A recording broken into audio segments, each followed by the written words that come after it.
എല്ലാവർക്കും സ്വാഗതം. ഈ റിവ്യൂ ഇഷ്ടപ്പെടുവാണെങ്കിൽ ഒന്ന് ലൈക്ക് ചെയ്തും സബ്സ്ക്രൈബ് ചെയ്തും സപ്പോർട്ട് ചെയ്യണേ. അപ്പോൾ മോഹിനി അരുണിനോട് പറയുന്നുണ്ട്, ഈ തോന്നിയാസമൊന്നും ഇവിടെ നടക്കാൻ നീ സമ്മതിക്കരുത് എന്ന് പറയുമ്പം അരുൺ ചോദിക്കുക എന്താ കാര്യം എന്ന്. അന്നേരം ഞാൻ ഗൗരിയുടെ കാര്യമാണ് പറഞ്ഞതെന്ന് പറയും. അന്നേരം അത് കേൾക്കുന്ന അരുണിന് ദേഷ്യം വരുവേ. അരുൺ പവിത്രനെ ഒന്ന് ഇരുത്തി നോക്കിയിട്ട് ദേഷ്യപ്പെട്ട് അകത്തേക്ക് പോവുകയാണ്. അന്നേരം മോഹിനി ചോദിക്കുക ഇവനെന്താ മോളെ പറ്റിയത്, എനിക്കിതൊന്നും മനസ്സിലാകുന്നില്ല എന്ന് പറയുമ്പോൾ അമ്മയ്ക്ക് എന്താ മനസ്സിലായത് അത് തന്നെ എനിക്ക് മനസ്സിലായിട്ടുള്ളൂ എന്ന് പറഞ്ഞിട്ട് പവിത്രയെ അകത്തോട്ട് പോകും. ഇതെന്താണ് ഇങ്ങനെയൊക്കെ സംഭവിക്കുന്നതെന്ന് ഓർത്ത് നിൽക്കുവാണ്. മോഹിനി കാണിക്കുന്നത് നമ്മുടെ നന്ദയാണ്. നന്ദയ്ക്ക് സങ്കടം സഹിക്കാൻ പറ്റുന്നില്ല. നന്ദ സെല്ലിൽ കിടന്ന് ഭയങ്കര ബഹളമാണ് കേട്ടോ.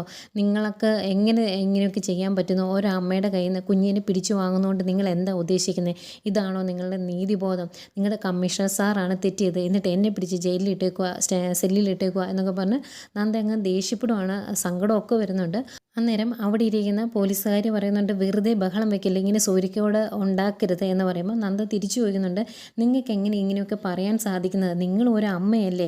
ഒരമ്മയുടെ കയ്യിൽ നിന്ന് കുഞ്ഞിനെ പിടിച്ച് വാങ്ങി വയ്ക്കുന്നത് എവിടുത്തെ നീതിയാണ്? നിങ്ങൾക്കാണ് ഇതൊക്കെ സഹിക്കാൻ പറ്റുമോ? നിങ്ങളുടെ കമ്മീഷണർ സാറിനോട് പറ ഈ മാതിരി ദ്രോഹം ചെയ്യരുത് എന്ന്. നിങ്ങൾക്ക് ഇതിനൊക്കെ എങ്ങനെ കൂട്ടു നിൽക്കാൻ പറ്റുന്നത് എന്നൊക്കെ പറഞ്ഞിങ്ങനെ നന്ദ ഇങ്ങനെ പറഞ്ഞുകൊണ്ടിരിക്കുക. അപ്പോൾ അവർക്കത് കേട്ട് നിൽക്കാൻ പറ്റാത്തതുകൊണ്ട് അവർ അവിടെ നിന്ന് എഴുന്നേറ്റ് പോകും. അന്നേരം നന്ദ പറയുന്നുണ്ട്, അതെ നിങ്ങൾക്ക് ഉത്തരം കാണില്ല എന്ന് എനിക്കറിയാം, കാരണം അനീതിക്കാണ് കൂട്ടു നിൽക്കുന്നത് എന്ന് നിങ്ങൾക്കും അറിയാലോ, അതുകൊണ്ടല്ലേ എന്നൊക്കെ ചോദിച്ച് നന്ദ പിന്നെയും അവിടെ നിന്ന് ഉറക്കെ പറഞ്ഞിട്ട് കരയുവാണ്. അന്നേരം ആ വനിതാ കോൺസ്റ്റബിൾ എഴുന്നേറ്റ് പോയി അവിടെ ഇരിക്കുന്ന വേറൊരാളോട് പറയുന്നുണ്ട്, പാവം ആ പെണ്ണിൻ്റെ കുഞ്ഞിനെയാണ് കമ്മീഷണർ സാറ് പിടിച്ചു വെച്ചേക്കുന്നത്, അതിന് എൻ്റെ സങ്കടം സഹിക്കാൻ പറ്റുന്നില്ല എന്ന്. അന്നേരം അവിടെ ഇരിക്കുന്ന ആൾ പറയുന്നുണ്ട്, ഇത് കമ്മീഷണർ സാറിൻ്റെ ആദ്യത്തെ ഭാര്യയാണ്, ആ കുട്ടിയുടെ അച്ഛൻ വേറെ ആരാണോ എന്നൊക്കെ പറയുന്നുണ്ട് എന്ന് പറയുമ്പോൾ അപ്പോൾ പിന്നെ കമ്മീഷണർ സാറ് വൈരാഗ്യം തീർക്കുന്നതാണോ ഇത് എന്നൊക്കെ ചോദിച്ച് ഇവർ സംസാരിച്ചുകൊണ്ട് നിൽക്കുന്നതേക്കുമാണ് അങ്ങോട്ടേക്ക് SI വരുന്നത്. SI കയറി വന്നിട്ട് ചോദിക്കുന്നത്, ആ പെണ്ണിൻ്റെ കരച്ചിലും ബഹളമൊക്കെ തീർന്നോ? ഇവിടെ ഇരിക്കാൻ മേലായിരുന്നല്ലോ, എന്ത് സൂര്യക്കേടായിരുന്നു എന്ന് പറയുമ്പം അവർ പറയുന്നുണ്ട്, മറ്റേ രണ്ടുപേരും വനിതാ കോൺസ്റ്റബിൾസാണ്, അതുകൊണ്ട് തന്നെ അവർ പറയുന്നുണ്ട്, ഏതെങ്കിലും അമ്മമാർക്ക് സഹിക്കാൻ പറ്റുന്ന കാര്യമാണോ സ്വന്തം മകളെ പിടിച്ചു വെക്കുന്നത്? അതവർക്ക് സഹിക്കാൻ മേല, അതുകൊണ്ട് അവരിങ്ങനെ കിടന്ന് ബഹളം വെക്കുന്നത് എന്ന് പറയും. അന്തേക്കും അങ്ങോട്ട് നിർമ്മല കയറി വരുന്നുണ്ട്. അന്നേരം ആ SI ചോദിക്കും, ആരാണ് എന്ന് ചോദിക്കും. അന്നേരം എൻ്റെ പേര് നിർമ്മൽ എന്നാണ്, നന്ദേനെ കൊണ്ടുപോകാനാണ് വന്നത്, നന്ദേനെ വിടാൻ പറ്റുമോ എന്ന് ചോദിക്കും. അന്നേരം പറയുന്നുണ്ട്, ഇതൊന്നും നടക്കണ കാര്യമൊന്നുമില്ല, മുകളിൽ നിന്ന് ഓർഡറുണ്ട്, അതനുസരിച്ച് ചെയ്യാൻ പറ്റുള്ളൂ എന്ന് പറയുമ്പം നിർമ്മൽ പറയുന്നുണ്ട്, നന്ദ ഒരു തെറ്റും ചെയ്തതല്ല, നന്ദയുടെ കുട്ടിയത്, നിങ്ങളിങ്ങനെയൊന്നും ചെയ്യല്ലേ എന്ന് പറയുമ്പം മുകളിൽ നിന്നുള്ള ഓർഡർ അനുസരിക്കുമല്ലേ ഞങ്ങൾക്ക് ചെയ്യാൻ പറ്റുള്ളൂ, അതുകൊണ്ട് ഞങ്ങൾക്കൊന്നും വേറെ ഒന്നും ചെയ്യാനില്ല എന്ന് പറയുമ്പം നിർമ്മൽ ചോദിക്കുന്നുണ്ട്, ഇനിയിപ്പോൾ എനിക്ക് എന്താ ചെയ്യാൻ പറ്റുന്നത്? വക്കീലിനെയും കൊണ്ടുവന്നാൽ നന്ദയെ കൊണ്ടുപോകാൻ പറ്റുമോ എന്ന് ചോദിക്കും. അന്നേരം SI പറയുന്നുണ്ട്, കമ്മീഷണർ സാറിന് പ്രത്യേകം താല്പര്യമുള്ള കേസായതുകൊണ്ട് കമ്മീഷണർ സാർ വന്നതിന് ശേഷം FIR പോലും എഴുതുകയുള്ളൂ, അതുകൊണ്ട് ഉടനെ ഒന്നും ജാമ്യം കിട്ടില്ല എന്ന് പറയും. അന്നത്തേക്കും ആകെ വിഷമാവട്ടോ നിർമ്മല. അപ്പോൾ നിർമ്മല ചോദിക്കും, എനിക്ക് നന്ദേനെ ഒന്ന് കാണാൻ പറ്റുമെന്ന്. അല്ലെങ്കിൽ നന്ദേനെ കണ്ടോളാൻ പറയും. നിർമ്മല നന്ദയുടെ അടുത്തോട്ട് കയറി ചെല്ലുമ്പോൾ നന്ദയ്ക്ക് അങ്ങ് ദേഷ്യം വരുന്നുണ്ട്. നന്ദ ചോദിക്കും, നന്ദ ദേഷ്യപ്പെട്ട് പറയുവാണ്, നീ ഒറ്റ ഒരുത്തിനെ ഇതിനെല്ലാം കാരണം, നിന്നോട് ഞാൻ പലതവണ പറഞ്ഞതാണ് ഗൗരിയുടെ അച്ഛൻ ഗൗതം ആണ് എന്നുള്ള കാര്യം പുറത്ത് പറയരുത് എന്ന്, എന്നിട്ട് നീ പറഞ്ഞില്ലേ, ഇതുകൊണ്ട് നീ എന്താ ഉദ്ദേശിച്ചത് എന്നൊക്കെ ചോദിക്കുക. അന്നേരം നിർമ്മല പറയുന്നുണ്ട്, ഞാൻ വേറെ ഒന്നും വിചാരിച്ചല്ലായിരുന്നു നന്ദ, ഗൗരിമോളുടെ സങ്കടം കണ്ടിട്ട് സഹിക്കാൻ മേലഞ്ഞിട്ട് ഞാൻ ഇങ്ങനെ ചെയ്തത് എന്ന് പറയും. അന്നേരം നന്ദ ചോദിക്കും, ഓ അപ്പം നിനക്ക് ഗൗരിമോളുടെ സങ്കടം കാണാൻ പറ്റിയില്ലേ, ഇനി കുറച്ച് കാലം ഞാൻ കരഞ്ഞോട്ടെ എന്നാണോ നീ ഉദ്ദേശിച്ചത്? നീ അങ്ങനെ കരുതിയാണ് ഇതൊക്കെ ചെയ്തത് എന്ന് ചോദിക്കും. നീ ഒറ്റ ഒരുത്തിന് ഈ പ്രശ്നങ്ങൾക്ക് മൊത്തം കാരണം, അതുകൊണ്ടല്ലേ അയാൾ എൻ്റെ കുട്ടിയെ പിടിച്ചുകൊണ്ട് പോയത്? കഴിഞ്ഞ 6 വർഷം ഞാൻ ജീവിച്ചത് എൻ്റെ മകൾക്ക് വേണ്ടിയാണ്, ഇനി ഞാൻ എന്താ ചെയ്യേണ്ടത് നിർമ്മല എന്ന് ചോദിക്കുവാണ്. അന്നേരം നിർമ്മല പറയുന്നുണ്ട്, നന്ദ തോക്കാൻ ഞാൻ സമ്മതിക്കത്തില്ല, എന്താ ചെയ്യേണ്ടതെന്ന് നന്ദ പറഞ്ഞാൽ മതി, ഞാൻ എന്ത് വേണമെങ്കിലും ചെയ്യാമെന്ന് പറയുമ്പോൾ ഇനി എന്ത് ചെയ്യാനാ എന്ന് ചോദിക്കും. അന്നേരം നന്ദയ്ക്ക് ഒരു ഐഡിയ ഇല്ലേ എന്ന് ചോദിക്കുകയാണ്. അപ്പോൾ നന്ദ പറയും, ഒരേ ഒരു ആൾക്ക് മാത്രമേ ഇനി ഗൗതത്തെ പറഞ്ഞ് തിരുത്താൻ പറ്റുള്ളൂ എന്ന് പറയുമ്പോൾ ആരാണേലും കാല് പിടിച്ചാണേലും ഞാൻ ഇവിടെ സ്റ്റേഷനിൽ കൊണ്ടുവരാം എന്ന് നിർമ്മല പറയുവാണ്. അന്നേരം നന്ദ പറയും, റിട്ടയർഡ് DGP ഇല്ലേ, പണ്ട് ഇവരുടെയൊക്കെ ഭയങ്കര ഫ്രണ്ടായിരുന്നല്ലോ അദ്ദേഹമാണ് അവരുടെ വിവാഹ വാർഷികത്തിനൊക്കെ വന്ന ആൾ, അദ്ദേഹത്തിന് ഇനി ഗൗതത്തെ തിരുത്താൻ കഴിയൂ എന്ന് നന്ദ പറയുന്നു. ഏതായാലും നിർമ്മൽ അദ്ദേഹത്തെ കാണാൻ തീരുമാനിക്കുന്നുണ്ട്. പിന്നെ കാണിക്കുന്ന ഗൗതത്തെയാണ്. ഗൗതം ഗൗരിമോളുടെ നെറ്റിയിൽ തുണിയൊക്കെ നനച്ചിട്ട് അടുത്ത് തന്നെ ഇരിക്കുവാണ്. എന്നിട്ട് ഗൗരിമോളുടെ മുഖത്തേക്ക് നോക്കുമ്പം ഗൗതത്തിന് ആകെ സങ്കടം വരുന്നുണ്ട് കേട്ടോ. ആദ്യമായിട്ട് ഗൗരിമോളെ കാണുന്നതും ഇവരെ രണ്ടുപേരൂടെ പിടിച്ചുകൊണ്ട് പോകാൻ നോക്കിയ സമയത്താണല്ലോ ആദ്യമായിട്ട് ഗൗതം കാണുന്നത് മോളെ. ആ സന്ദർഭം അങ്ങനെ ഓരോന്ന് ഇങ്ങനെ മനസ്സിലേക്ക് വരുവാണ്. ലാസ്റ്റ് ആ സ്റ്റേജിൽ വെച്ച് ചോദിച്ചല്ലോ, എന്നെ മകളായിട്ട് ദത്തെടുക്കാൻ പറ്റുമോ എന്ന്. അതൊക്കെ ഓർക്കുമ്പോഴേക്കും കണ്ണ് നിറഞ്ഞു വരുവാണ് ഗൗതത്തിന്. ഗൗതം കുഞ്ഞിരുന്ന് കണ്ണ് തുടയ്ക്കുന്ന കാണുമ്പം നന്ദുമ്മൻ ചോദിക്കും, എന്താ പപ്പ കരയുവാണെന്ന് ചോദിക്കുമ്പോൾ കരയൊന്നുമല്ല എന്ന് പറയും. പിന്നെ എന്താ പപ്പയുടെ കണ്ണിങ്ങനെ നിറഞ്ഞിരിക്കുന്നത് എന്ന് നന്ദുമോൻ ചോദിക്കും. അന്നേരം പറയുവാണ് ഗൗരിമോൾക്ക് വയ്യല്ലോ, അവൾക്ക് വയ്യാതെ കിടക്കുമല്ലോ അതുകൊണ്ടാണ് എന്ന് പറഞ്ഞിട്ട് ആ കയ്യിൽ ഒരു ഉമ്മയൊക്കെ കൊടുക്കുന്നുണ്ട് ഗൗരിമോളുടെ. അന്നേരം നന്ദുമോൻ ചോദിക്കും, ആഹാ അപ്പം പപ്പയ്ക്ക് ഗൗരിയെ ഇഷ്ടമാണോ എന്ന് ചോദിക്കുമ്പോൾ പിന്നെ പപ്പയ്ക്ക് ഒത്തിരി ഇഷ്ടമാണ് ഗൗരിമോളെ, മോനെ എത്ര ഇഷ്ടമാണോ അത്രയും തന്നെ ഗൗരിമോളെ ഇപ്പം പപ്പയ്ക്ക് ഇഷ്ടമാണ് എന്ന് പറയും. അന്നേരം നന്ദു ചോദിക്കും, പിന്നെ എന്താ അന്ന് ഞാൻ ഗൗരിമോളെ ഗൗരിയെ ദത്തെടുക്കുന്ന കാര്യം പറഞ്ഞപ്പം പപ്പ സമ്മതിക്കാതിരുന്നത് എന്ന് ചോദിക്കും. അന്നേരം ഗൗതം പറയുന്നുണ്ട്, മോൻ പറഞ്ഞുകൊണ്ടല്ലേ പപ്പ സമ്മതിച്ചത്, അതുകൊണ്ടല്ലേ ഗൗരിമോൾ ഇപ്പം ഇവിടെ ഉള്ളത് എന്നിങ്ങനെ ചോദിക്കുവാണ്. അന്നേരം നന്ദുമോൻ, ആഹാ അപ്പം പപ്പയ്ക്ക് ഞങ്ങൾ രണ്ടുപേരും ഇപ്പോൾ ഒരുപോലെയാണോ എന്ന് ചോദിക്കുമ്പം പിന്നെ അല്ലാണ്ട് ഇപ്പം പപ്പയുടെ ലോകം മോനും ഗൗരിമോളും ഞാനും പപ്പയും അടങ്ങുന്നതാണ് പപ്പയുടെ ലോകം എന്ന് പറയുവാണ്. അപ്പോൾ അത് കേട്ടോണ്ടാട്ടോ അങ്ങോട്ട് പിങ്കി വരുന്നത്. അവരുടെ ലോകത്തിൽ അവർ 3 പേരുള്ളൂ, പിങ്കിയില്ല. അത് കേൾക്കുന്നതേ പിങ്കിക്ക് ആകെ വിഷമവും സങ്കടവും ഒക്കെ ആകുന്നുണ്ട്. അന്നത്തേക്കും ഗൗരി കണ്ണു തുറന്നിട്ട് ഇത് ഞാൻ എവിടെയാണ് എന്ന് ചോദിക്കുമ്പോഴത്തേക്കും നന്ദുമോൻ പറയുക, നീ എൻ്റെ വീട്ടിലാണ് എന്ന്. അതെന്താ ഞാൻ ഇവിടെ എന്ന് ചോദിക്കുമ്പം ഗൗതം പറയുന്നുണ്ട്, മോൾക്ക് വയ്യല്ലോ അതുകൊണ്ടാണ് മോളെ ഇങ്ങോട്ട് കൂട്ടിക്കൊണ്ട് വന്നത് എന്ന് പറയും. അന്നേരം എനിക്ക് തീരെ വയ്യ എന്ന് പറയുമ്പം മോൾക്ക് ഡോക്ടറെ കാണണമെങ്കിൽ നമുക്ക് ഹോസ്പിറ്റലിൽ പോകാം എന്ന് പറയുവാണ് ഗൗതം. അന്നേരം ഗൗരിമോൾ ചോദിക്കും, എന്തിനാ വേറെ ഡോക്ടറെ കാണുന്നത്, എൻ്റെ അമ്മ ഡോക്ടറല്ലേ, അമ്മ എന്തി എന്ന് ചോദിക്കും. അന്നേരം ഗൗതം പറയുവാണ്, അമ്മയ്ക്ക് പെട്ടെന്നൊരു സ്ഥലത്തേക്ക് പോകേണ്ടി വന്നു, അതുകൊണ്ട് മോളെ ഇവിടെ ആക്കിയതാണ്, ഞാൻ ഇങ്ങോട്ട് കൂട്ടിക്കൊണ്ട് വന്നതാ എന്ന് പറയും. അങ്ങനെ അമ്മ പോകാറില്ലല്ലോ, എന്നോട് പറയാതെ അമ്മ ഒരിടത്തും പോകാറില്ല എന്ന് പറയുമ്പോൾ അതൊരു പേഷ്യൻറ്റിനെ കാണാൻ വേണ്ടി പെട്ടെന്ന് പോയതാ, പിന്നെ വരും, കുറച്ച് താമസിക്കും, അതുകൊണ്ടാണ് മോളെ ഇങ്ങോട്ട് കൊണ്ടുവന്നത് എന്നൊക്കെ പറയുന്നുണ്ട്.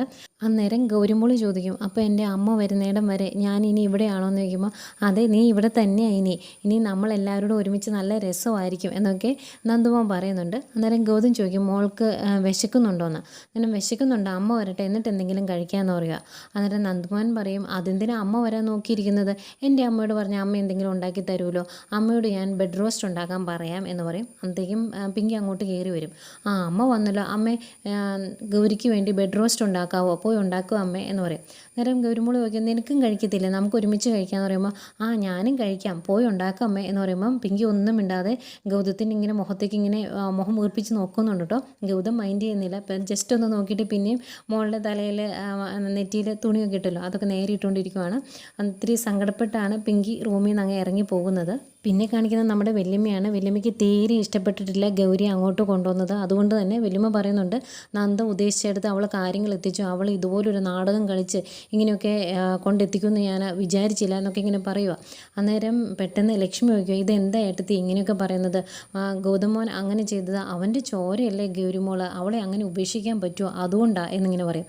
അന്നേരം മഹേശ്വരനും ഇതിനെ സപ്പോർട്ട് ചെയ്യുവാണ്. എന്തെങ്കിലും വല്യമ്മ ചോദിക്കും, നിങ്ങളെന്താ പെട്ടെന്ന് അപ്പുറത്തെ സൈഡിലേക്ക് മാറിയോ, ഇതെന്താ ഇങ്ങനെ, നിങ്ങളെയൊക്കെ എങ്ങനെയാണ് കൂടെ നിർത്തുന്നത്, എൻ്റെ പൊന്നി ലക്ഷ്മി ഓന്ത് നിൻ്റെ അടുത്ത ക്ലാസ്സിന് വരും, എങ്ങനെയാണ് പെട്ടെന്ന് നിറം മാറുന്നേ എന്നറിയാൻ വേണ്ടി, ഇങ്ങനെ മനുഷ്യൻ മാറുമോ എന്ന് ചോദിക്കും. ശരിക്കും നിങ്ങൾ ഏത് പക്ഷമാണ് എന്ന് ചോദിക്കുവാണ്. അന്നേരം ലക്ഷ്മി പറയുന്നുണ്ട്, ഞാൻ എപ്പോഴും എൻ്റെ മകൻ്റെ പക്ഷമാണ്, അവൻ്റെ ജീവിതം നഷ്ടപ്പെടാതിരിക്കാൻ, അത് നശിക്കാതിരിക്കാൻ വേണ്ടി ഞാൻ എന്തും ചെയ്യും, അവൻ്റെ ചോരയല്ലേ ഗൗരിമോള്, അവളെ അങ്ങനെ വിട്ടുകളയാൻ പറ്റുമോ എന്ന് ചോദിക്കും.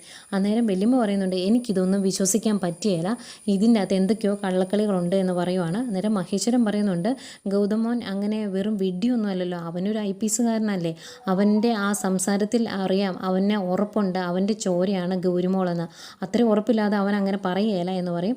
അന്നേരം ലക്ഷ്മിയും പറയുന്നുണ്ട്, അവൻ്റെ ചോരയായ ആ മോളെ ഇനി ഇവിടെയല്ലേ താമസിപ്പിക്കേണ്ടത്, മോളെ അങ്ങനെ പറഞ്ഞു വിടാൻ പറ്റുമോ എന്ന് ചോദിക്കും. അന്നേരം വല്യമ്മ ചോദിക്കുന്നുണ്ട്, അപ്പം ഇവിടെ തന്നെ കുടിയിരുത്താനൊക്കെ തീരുമാനിച്ചോ എന്ന് ചോദിക്കുമ്പം ലക്ഷ്മി ചോദിക്കും, പിന്നെ എങ്ങനെയാണ് നമുക്ക് അവളെ പറഞ്ഞു വിടാൻ പറ്റുന്നത്, അവൾ ഇവിടെ തന്നെ നിൽക്കണം, ഇവിടെയല്ലേ അവൾ വളരേണ്ടത്, അങ്ങനെ ഇനി മോളെ വിട്ടുകൊടുക്കില്ല എന്ന് ലക്ഷ്മി പറയുകയാണ്. അന്നേരം വല്യമ്മ ചോദിക്കും, ഇതിൻ്റെ അകത്ത് നിങ്ങൾ എന്താ ഉദ്ദേശിച്ചിരിക്കുന്നത്, എല്ലാ കാലവും നന്ദേനെ കമ്മീഷണറിൻ്റെ പവർ വെച്ച് ജയിലിലിടാൻ പറ്റുമെന്നാണ് അവൻ വിചാരിച്ചിരിക്കുന്നത്, അവൾ പുറത്തിറങ്ങി ഇങ്ങോട്ട് വരുമ്പോൾ എന്ത് ചെയ്യുമെന്ന് ചോദിക്കും. അന്നേരം മഹേശ്വരൻ പറയുവാണ്, അങ്ങനെ വരുന്നെങ്കിൽ വരട്ടെ, അന്നേരം നമുക്ക് നോക്കാം, ഏതായാലും മോൾ ഈ കുടുംബത്തിലെ ഈ ഇന്ത്യവരത്തിൻ്റെ ചോരയാണ്, അവളെ വിട്ട് കളയാൻ പറ്റില്ല എന്ന് തന്നെ രണ്ടുപേരും പറയുന്നു. അന്നേരം വല്യമ്മ പറയുന്നുണ്ട്, എനിക്കിതൊന്നും മനസ്സിലാകുന്നില്ല, ഇതിൻ്റെ അകത്ത് എന്തൊക്കെയോ കള്ളക്കളികളുണ്ട് എന്നാണ് വല്യമ്മ പറയുന്നത്. പിന്നെ കാണിക്കുന്നത് നമ്മുടെ പിങ്കി മോളെയാണ്. പിങ്കിക്ക് ആകെ വിഷമാണ്, അടുപ്പിൽ പാല് വെച്ചിട്ട് അതിൻ്റെ ചൂട്ടിൽ നിൽപ്പുണ്ട്. അപ്പോഴും ഓരോ കാര്യങ്ങൾ ഗൗതം നന്ദയെ പറ്റി പറഞ്ഞ കാര്യങ്ങളുണ്ടല്ലോ അതെല്ലാം ഇങ്ങനെ മനസ്സിലേക്കിടെ പോയിട്ടങ്ങ് ദേഷ്യവും സങ്കടവും ഒക്കെ വന്നിട്ട് തീരെ വയ്യാണ്ടാവുകയാണ്.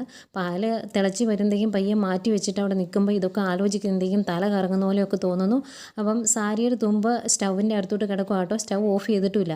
അവിടെ നിന്ന് പയ്യെ തല കറങ്ങി വീഴാൻ തുടങ്ങുമ്പോഴേക്കുമാണ് അങ്ങോട്ടേക്ക് ലക്ഷ്മി വരുന്നത്. ലക്ഷ്മി ഓടി വന്ന് പിടിക്കും. എന്നിട്ട് എന്താ പിങ്കി മോളെ, എന്താ നിനക്ക് പറ്റിയത്, നീ എന്താ ഇങ്ങനെ, നിനക്ക് എന്തെങ്കിലും കുഴപ്പമുണ്ടോ എന്നൊക്കെ ചോദിക്കുമ്പോഴേക്കും പിങ്കി ചോദിക്കും, അമ്മായിക്ക് അറിയാൻ മേലാത്ത കാര്യമാണോ ഗൗതം ആ പെൺകൊച്ചിനെ ഇങ്ങോട്ട് കൂട്ടിക്കൊണ്ട് വന്നത് എന്ന് ചോദിക്കും.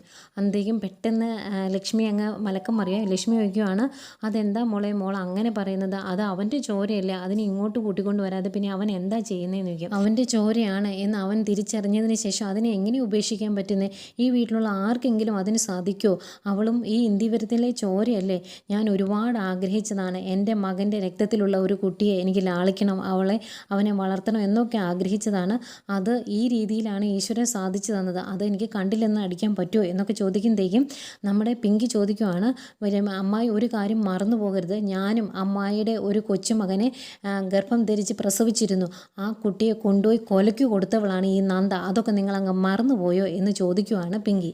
പിങ്കിയുടെ ഈ ചോദ്യം കേട്ടാൽ തോന്നുന്നു നന്ദ കാല് പിടിച്ച് അവളെ കൊണ്ട് ഗർഭം ധരിപ്പിച്ചതാണ്, ഇടയ്ക്ക് കയറി ഉടായ്പ് കാണിച്ചതല്ലേ, എന്നിട്ട് പറയുവാണ് ഞാൻ പ്രസവിച്ച് കുഞ്ഞിനെ കൊണ്ട് കൊലയ്ക്ക് കൊടുത്തെന്ന്, ഇതൊന്നും ആവശ്യമില്ലായിരുന്നല്ലോ, എന്നിട്ട് കിടന്നങ്ങ് പ്രസംഗിക്കുന്ന കേൾക്കുമ്പോൾ നമുക്കിങ്ങനെ രക്തം തിളച്ച് വരും. ഏതായാലും അന്നേരം ലക്ഷ്മി പറയുവാണ്, എനിക്കും ദേഷ്യം വന്നപ്പോൾ ഞാൻ പലപ്പോഴും അങ്ങനെയൊക്കെ പറഞ്ഞിട്ടുണ്ട്, പക്ഷെ അങ്ങനെയല്ല മോളെ, ഒരമ്മയെ സ്വന്തം മക്കളെ കൊലയ്ക്ക് കൊടുക്കുകയില്ല, അതുപോലെ തന്നെ നീ ഒരു കാര്യം മറന്നു പോകരുത്, ഈ ഇന്ത്യവരത്തിലെ ചോര അവളുടെ വയറ്റിൽ ഉടലെടുത്തു എന്നറിഞ്ഞതിന് ശേഷം അതിനെ ഗർഭം ധരിച്ച് പ്രസവിച്ച് അതിനെ ഇതുവരെ അവൾ ഒറ്റയ്ക്ക് വളർത്തിയില്ലേ, ആ നന്ദി നമുക്ക് തിരിച്ച് കാണിക്കാതിരിക്കാൻ പറ്റുമോ എന്ന് ലക്ഷ്മി ചോദിക്കുന്നു. ലക്ഷ്മി ശരിക്കും ഒരു ഓന്താട്ടോ. അന്നേരം പിങ്കി ചോദിക്കുകയാണ്, ഓഹോ ഇപ്പോൾ എല്ലാവരും അപ്പുറത്തേക്ക് സൈഡ് മാറിയില്ലേ, ഇനിയിപ്പോൾ ഞാൻ എന്താ ചെയ്യണ്ടേ, ഇതുപോലെയാണെങ്കിൽ കുറേ കഴിയുമ്പം ഗൗതത്തിൻ്റെയും മനസ്സ് മാറും, ഗൗതം നന്ദി ഇങ്ങോട്ട് കൂട്ടിക്കൊണ്ട് വരും, അങ്ങനെ സംഭവിച്ചിട്ടുണ്ടെങ്കിൽ പിന്നെ എൻ്റെ ജീവിതം എന്തായി, ഞാൻ എന്താ ചെയ്യേണ്ടത്, എപ്പോഴും നഷ്ടങ്ങൾ എനിക്ക് മാത്രമേ ഉള്ളൂ, എൻ്റെ നഷ്ടം എന്താണ്, എൻ്റെ വിഷമം എന്താണെന്ന് ഗൗതം പോലും മനസ്സിലാക്കുന്നില്ല, എനിക്ക് ഈ ജീവിതം മടുത്തു, ശരിക്കും മടുത്തു എന്നൊക്കെ പറഞ്ഞ് അങ്ങ് കരയുവാണ്. അന്നേരം ലക്ഷ്മി പറയും, മോളെ അങ്ങനെയൊന്നും വിചാരിക്കരുത്, ഓരോരുത്തർക്കും ഈശ്വരൻ ഓരോന്ന് വിധിച്ചിട്ടുണ്ട്, ഓരോന്ന് കരുതി വെച്ചിട്ടുണ്ട്, അങ്ങനെ കരുതി സമാധാനിക്കണം എന്ന് പറയുമ്പം പിങ്കി ചോദിക്കുവാണ്, എനിക്ക് വേണ്ടി എന്താ വല്യമ്മേ ഈശ്വരൻ കരുതി വെച്ചേക്കുന്നതെന്ന്. അന്നേരം ലക്ഷ്മി പറയുക, എന്തായാലും കരുതി വെച്ചേക്കുന്നത് നല്ലതാണ് എന്നങ്ങ് കരുതി സമാധാനിക്കുക, അതല്ലേ നമുക്കിപ്പോൾ പറ്റുള്ളൂ എന്ന് പറഞ്ഞ് ആശ്വസിപ്പിക്കുന്നു. ഏതായാലും ഇത് കേട്ടുകൊണ്ടിരിക്കുമ്പോൾ അതിനിടയ്ക്ക് ലക്ഷ്മി പറയുന്നുണ്ട്, മോള് പറയുന്ന പോലെ ഒന്നും ഞാൻ ചിന്തിച്ചില്ല, ഞാൻ എൻ്റെ കൊച്ചുമോളെപ്പറ്റി ഗൗരിയെപ്പറ്റി മാത്രമേ അങ്ങനെ ചിന്തിച്ചുള്ളൂ, അവളെ കിട്ടിയ സന്തോഷത്തിലായിരുന്നു ഞാൻ എന്ന് പറയുന്നുണ്ട് കേട്ടോ. അന്നേരം പിങ്കി പറയും, എനിക്ക് മനസ്സിലായി, ഈ പ്രായത്തിൽ ഒരു കഷ്ടപ്പാടും സഹിക്കാതെ സ്വന്തം മകൻ്റെ ചോരയാണ് എന്ന് 100% ഉറപ്പുള്ള ഒരു കൊച്ചുമകളെ കിട്ടിയില്ലേ, അതിനെ കളഞ്ഞു കിട്ടിയതോ അനാഥാലയത്തിൽ നിന്ന് എടുത്തതോ ഒന്നുമല്ലല്ലോ, എങ്ങനെ നോക്കിയാലും നിങ്ങൾക്കൊക്കെ ലാഭം മാത്രമേ ഉള്ളൂ, എനിക്കാണല്ലോ എന്നും നഷ്ടങ്ങൾ മാത്രം ഉണ്ടായിക്കൊണ്ടിരിക്കുന്നത്, ഇപ്പം നിങ്ങളുടെ കണ്ണിൽ നന്ദ വലിയ പുണ്യാളത്തി ആയല്ലേ എന്നൊക്കെ ഇങ്ങനെ സങ്കടത്തോടെ ചോദിക്കുന്നുണ്ട്. അതാണല്ലോ സത്യം. എന്തൊക്കെ പറഞ്ഞാലും ആകെ വിഷമത്തിലാണ് പിങ്കി, എല്ലാവരും മറുകണ്ഠം ചാടും എന്ന് മനസ്സിലാക്കുന്ന പിങ്കി നെഞ്ചിരിപ്പോടെ നിൽക്കുന്നത് കാണിച്ചുകൊണ്ട് ഇന്നത്തെ എപ്പിസോഡ് അവസാനിക്കുന്നു.